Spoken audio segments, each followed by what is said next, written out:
So I was a single mom at 17. And being a single mom at 17 in a small island in Barbados is a very challenging thing. I was always looking for opportunities. I always had little side businesses. I did a sushi delivery during my lunch hour on a Friday, for example. Right. So I opened up a little kind of like at-home catering business out of my mother's kitchen, which if you saw it was ridiculous. Like it was a very, very, very small environment that I did, but it was looking out for opportunities to be able to advance myself.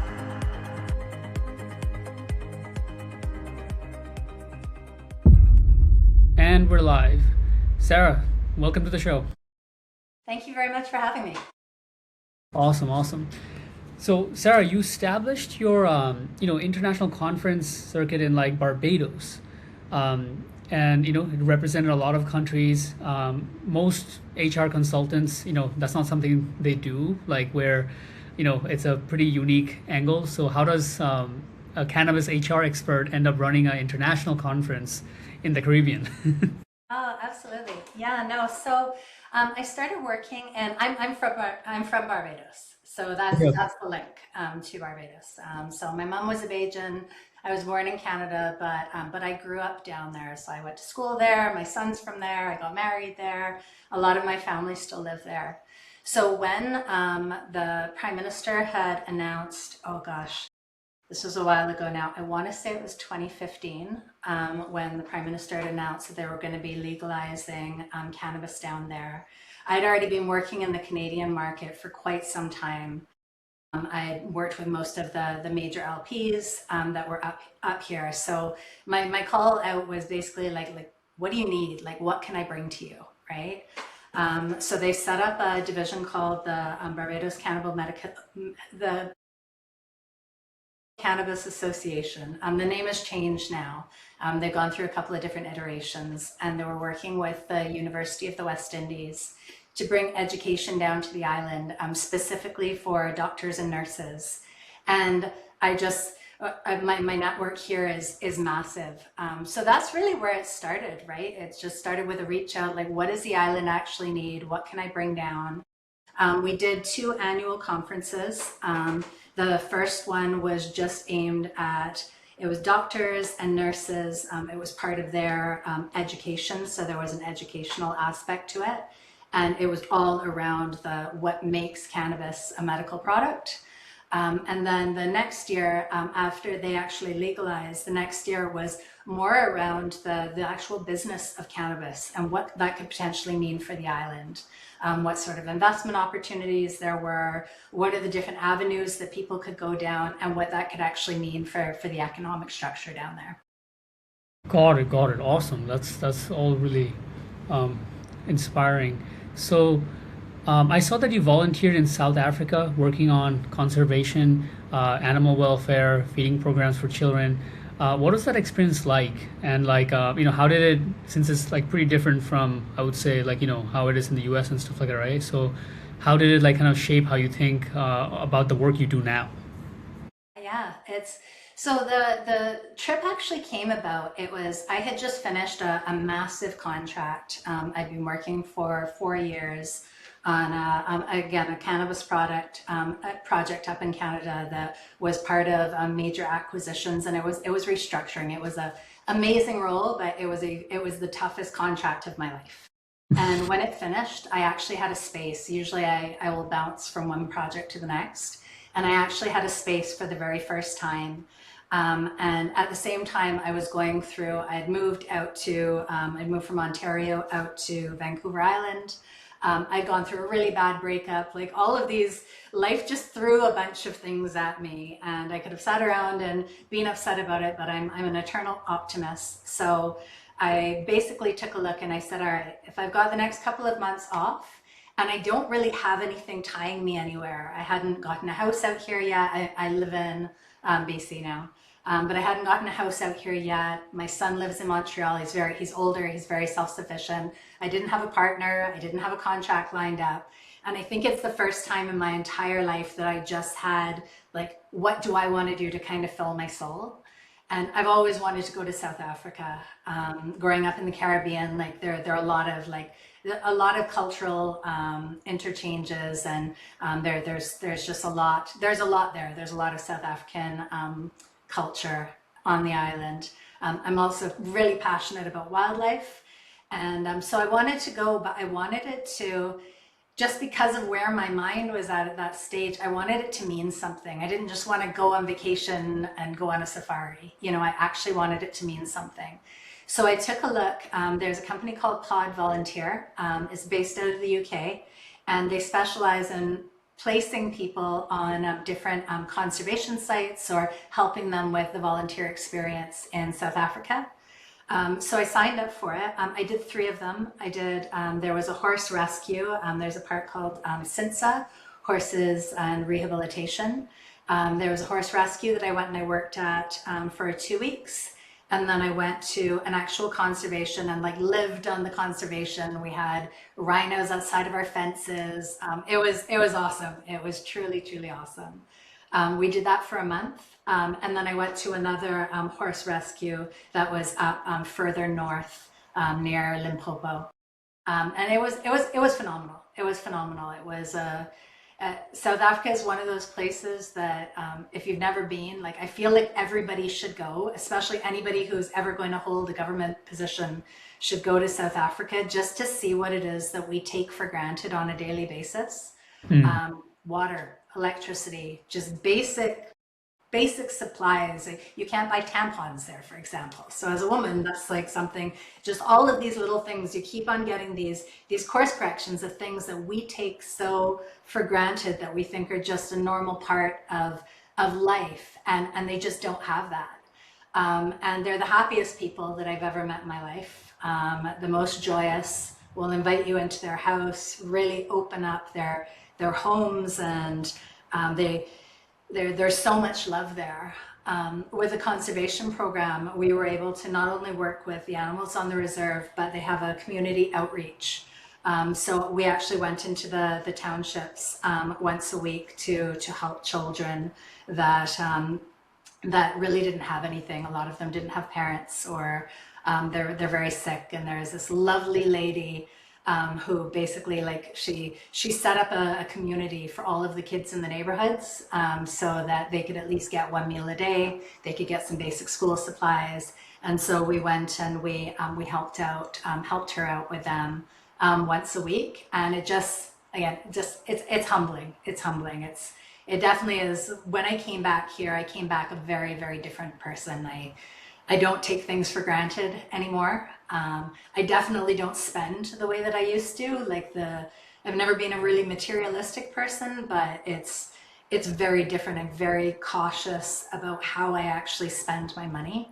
And I volunteer a lot. I sit on 2 boards here in BC. And I understand really the value and the drive behind a nonprofit and what they need. Wow. And for anybody who's resonating with that and they want to visit, one of the things that could be on their mind is this this positive effect that you have had once you got back, where since you saw what things we take for granted, you don't like maybe splurge or things like that. How do you get that to stick? I think I'm lucky with the partner that I have. The terrible breakup that sent me to South Africa is where we're actually getting married this year. So everything Congrats. worked its way out. And also somebody who's very involved in the nonprofit world and does a lot of volunteering. And we keep that present in our homes as well. So like every Sunday we have a gratitude moment. And it's just 5 minutes. It's actually booked into our calendars because we're crazy like that. But it's a moment where we just sit down and we look around and we're just thankful for who we have in our lives and what we have in our lives. And it's that reminder every single week just not to take it for granted, because things can change so rapidly. And it doesn't have to be an impoverished nation. It just sickness. We've lost people over the years. Your business can fail, your house can burn down.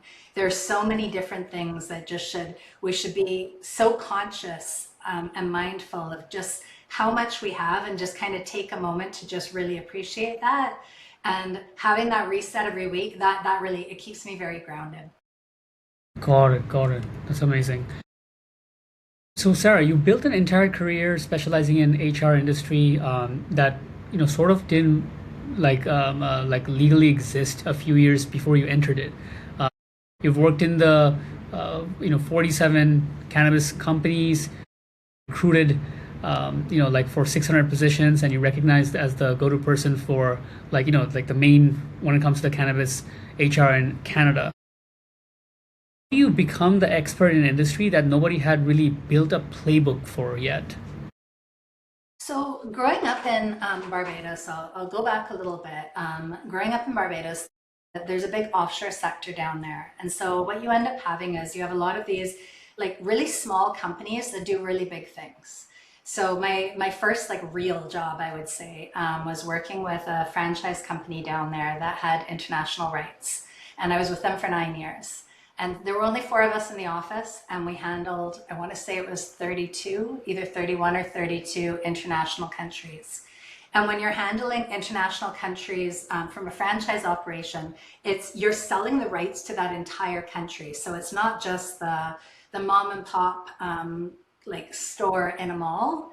It's the entire country setting up all of their massive distribution rights and then helping them franchise it out. So it ends up going down to that mom and pop position in that store. So I like to give that kind of context because what franchises are they really are. It's operational and business excellence. It's somebody actually saying, we know exactly how to set up this business. All you have to do is follow the rule book. We're going to tell you how to brand. We're going to tell you where to put your store, how to train your staff, what you should be paying them, what napkins to use, what straws to use. We're going to help you find the places that you can get those at the best price. And if you do everything business-wise that we tell you to, you're going to make a lot of money. We're going to make money as well. Everybody's going to be happy, right? So it's a turnkey operation. So it really for me, it set a foundation of just business strategy and operational excellence from a really young age. And I was with them for 9 years before I came up to Canada. And then when I came back to Canada, this was 11 years ago now, I found that I didn't really fit the vast experience that I had gained working in that sort of environment. We did a bit of marketing, I did sales, I was their logistics person, I did most of their invoicing. There were so many different hats that I kind of like played because there were only four of us in the office. And when I came here, people didn't understand that. I was going in for job interviews and they didn't know where to place me because I had done too many things. Ontario specifically they like to put people in a box. If you're applying for a marketing job, they want to see that you went to school for marketing and that you then took a job in marketing and you worked your way up, and that's why you're now a director of marketing. They don't understand when you wear too many hats. So I ended up getting a job in recruitment, and it's one of the easiest jobs to get if you're coming into the country. And with that, I went into my first cannabis company in Ontario, and they were looking for a chief marketing officer. And when I went in, it was mayhem. And because I have a business strategy brain, like I had been following the cannabis industry, I was so excited to go in to this place. It was my very first grow. Like I'd never seen legal weed before. I grew up in the Caribbean, it was something that got sold on a beach, right? This was not something that you actually like formally grew. So I went in, and it was chaos. People were literally running around the office. They were yelling at each other. I went into this HR manager's office, and she just looked like she was on the verge of a heart attack. There's stacks of papers all over the place. And so I sat down with this poor woman, and I was like, all right, like I'm here to find you. It actually was a chief marketing officer that they were looking for. I said, I'm here as a recruiter, but like, what is happening, right?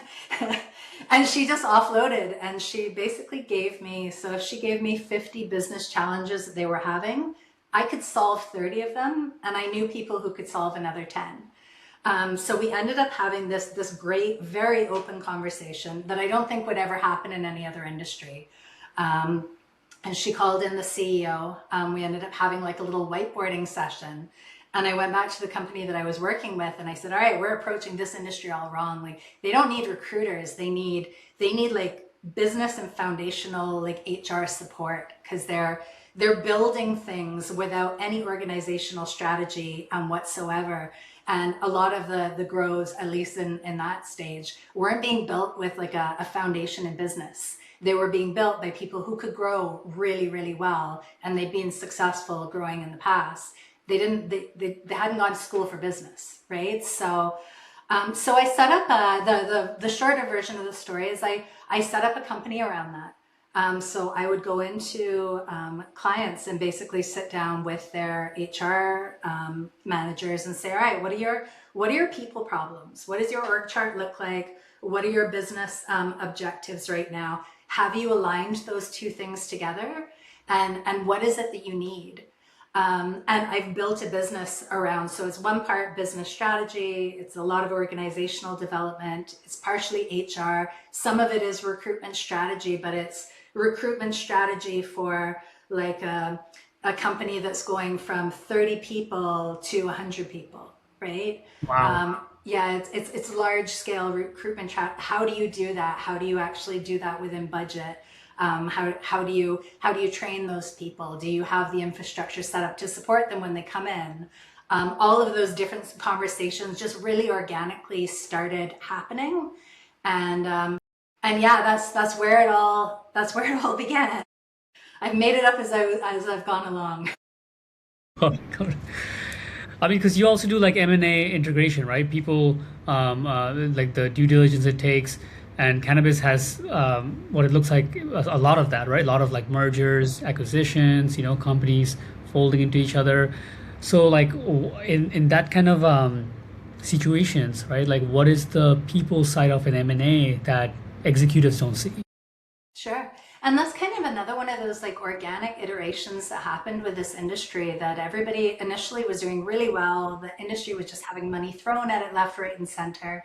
And then the well dried up investment and companies started to fail. So a lot of them were going into CCAA, which is bankruptcy. It's not bankruptcy, it's creditor protection, is what it is. It's CCAA basically gives you the opportunity as a company to stop all of your bills coming in, all your invoices coming in, and it lets you to reset, and it's overseen by a court monitor. And that's a very simplified version of it, but that basically is what it is. So I was asked to come in on one of those initially, and this company was going through CCAA, and they needed a people audit. So when you're going through CCAA, one of the first things, or a merger or an acquisition, or you're selling or you're selling your company, one of the most critical parts of it is to evaluate the people side of it. So you're looking at things like, if I take over this company, is the right infrastructure in place that we can just continue doing business in? Right? We just changed business names. I still have the right staff in place doing the right thing. It's still operating efficiently, or do I need to do an entire restructure? Restructuring is very expensive, so there's a big cost to that. We take a look at things like contracts. A lot of the time on the C-suite, especially, I don't know if this is particular to cannabis, but that's where I've seen it most prevalent. You had a lot of these caveats in the initial contracts that really rewarded the C-suite that were there. So you'd have something like, if that person was let go, or if there was a change of hands, they would still get paid a six-figure salary for the next 2 years and not have to do any work, right? So, and those sort of things, you have 2 or 3 of those, and all of a sudden there's $2 million worth of expenses. And that's going to be your deciding factor of whether you want to invest in this company or acquire this company, or if you just shut it down and you sell it off for parts, right? So really interesting. So we basically would go in as a team. You'd have one person looking at like operations and infrastructure. You'd have me looking at the people side of things. You obviously have like a finance person in. You've got a legal person that's looking at all of the contracts. You'll have somebody who specializes in cultivation if it's a grow, taking a look at what they're able to grow, what their infrastructure and setup is. And then there's a really quick turnover for an evaluation of what do we want to do with this company? Do we want to invest in it? Do we want to keep it? Do we want to close it down and sell it off for parts? Does it need a full restructure? We're going to buy the physical assets, but the team that's in place is not the right one, and we need to just start over again. So a lot of those are that's kind of the people audit side of things. And then luckily for me, for the ones that I've done, except for one, they've actually hired me on after the audit was done to then do what I recommended that they do.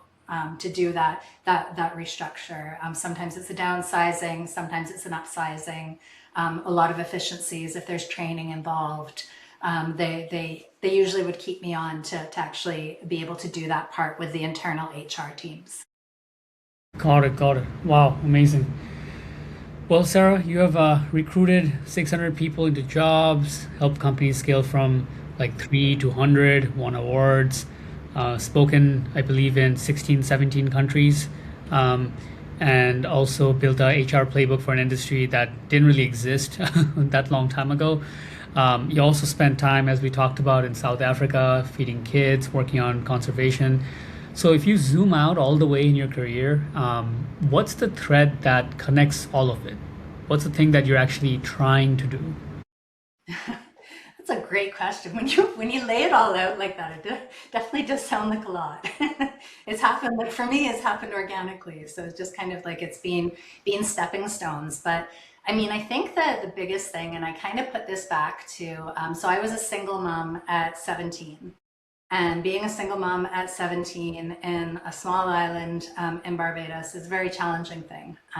So I was always looking for opportunities. I always had little side businesses. I did a sushi delivery during my lunch hour on a Friday, for example, right? So I opened up a little kind of like at-home catering business out of my mother's kitchen, which if you saw it was ridiculous. Like it was a very, very, very small environment that I did, but it was looking out for opportunities to be able to advance myself, but it was all because of my son, right? So it's not ego-based. I don't think anything that I've ever done, it's not ego-based or to make me bigger or to do better things. It's more just being, I'm really good at looking at niches and markets and opportunities where I could say, okay, there was no sushi delivery on the island, and I wanted a part-time job that I could manage that wouldn't actually take me away from my son.